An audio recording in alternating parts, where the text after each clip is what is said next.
Okay then guys, you've seen the selection for this weekend. I just thought I'd try and give you some reasoning and some rationale behind 2 or 3 things that might pique your interest and give you some insight into what we're thinking.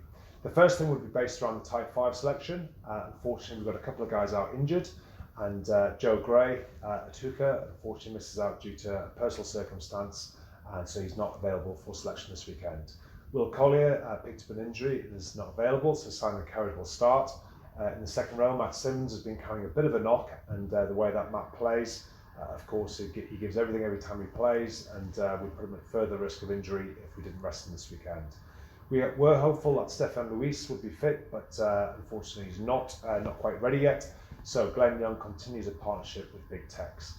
In the back row, Chris Robshaw returns to the team to captain, alongside Alex Donbrandt and James Chisholm.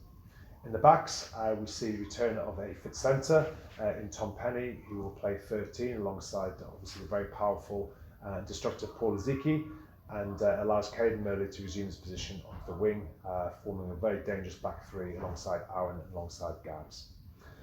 The other thing I guess would be good to mention is that we've got a 6-2 split this weekend.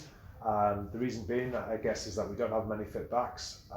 Nicky, Travis and Francis are all very close to being back fit, but they're not quite ready yet, and therefore we've gone for a 6-2 split with Niall Saunders giving us protection on the wing as well as scrum half, and Brett Heron obviously covers 10 and 15 quite well. Caden's ability to move into 13 gives us flexibility across the back line.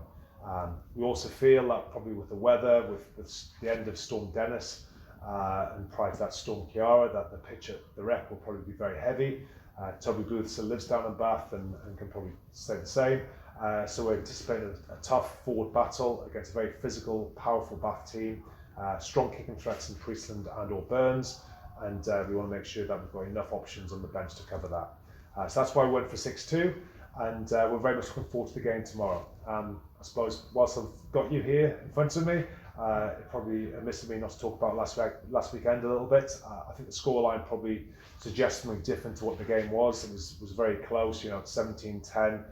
We were dominating territory, dominating possession, but a few mistakes and some set-piece inaccuracies prevented us capitalising on the momentum that we generated, and that length of the field, kick chase and charge down took the game away from us a little bit, and then obviously the final score in injury time with a Moore try kind of added insult to injury. But it certainly didn't feel to the boys a 15-point difference, and we have been in decent form over the last 2-3 months.